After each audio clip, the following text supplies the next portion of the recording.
Sony is developing a live action Spider-Man 2099 project, but it all depends on how well Across the Spider-Verse and 2099 Spider-Man 2099's inclusion in that film is how well people react to it, whether or not the film would get greenlit, which people love Spider-Verse. People will probably love Spider-Man 2099 because he's cool as hell.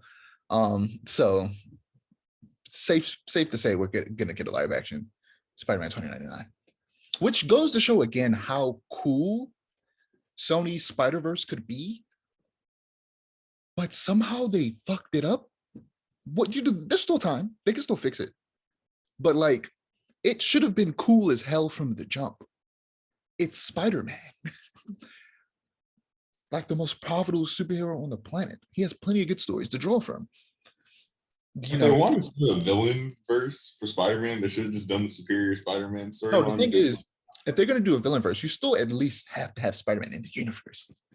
Oh no, I'm not saying that you don't. I'm saying like he could have literally like very minimum to do with it, but like Superior Spider-Man would be the perfect story to headline that, because Otto literally in the second Superior Spider-Man movie, he literally created the Superior Six, which was a team of supervillains, but like operating as heroes working for him. They had the groundwork there and just didn't even look at it.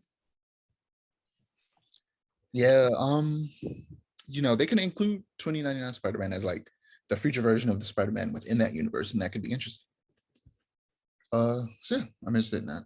He is one of the coolest Spider-Man costumes of all time, in my opinion. He's my third favorite Spider-Man, but I do gotta say, I'd be more interested in the 2099 video game or animated project than I would a live action one. Like I'm gonna take what I'm getting. I love 2099. I'll take what I'm getting. I'll take a live action game bad. But I would have preferred a video game or animated project. I'm not gonna lie, and I know that sounds really nitpicky, and some people might even be looking at me a little crazy for that. But like, I just feel like 2099 and that whole universe works better in video game or animated format than live action. It definitely would work better in animated or video game form, especially video game. Exploring like New York 2099 in video game format would be so cool, because there would be so many layers to the levels. Because you have the lower portion of it and you have the higher up portion. And what is it? In like a certain version of his costume, he can like fly. So like you could have like a short range flight that eventually runs out and forces you to swing occasionally. That could be cool. Something I would be interested in them adding to the second Spider-Man game is the ability for Peter specifically to glide.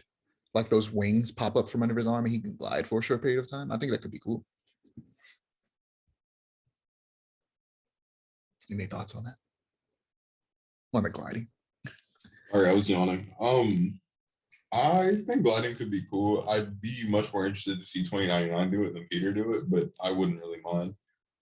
If they do it though, I'd want it to be a much more rudimentary version of like the Just Cause gliding, because Spider-Man is nowhere near as sophisticated as Rico Rodriguez in gliding, because Rico Rodriguez has a multi-billion-dollar wingsuit attached to him, and Peter has like, according to all known laws of aviation, he shouldn't be able to glide at all type of wings. So I need very rough gliding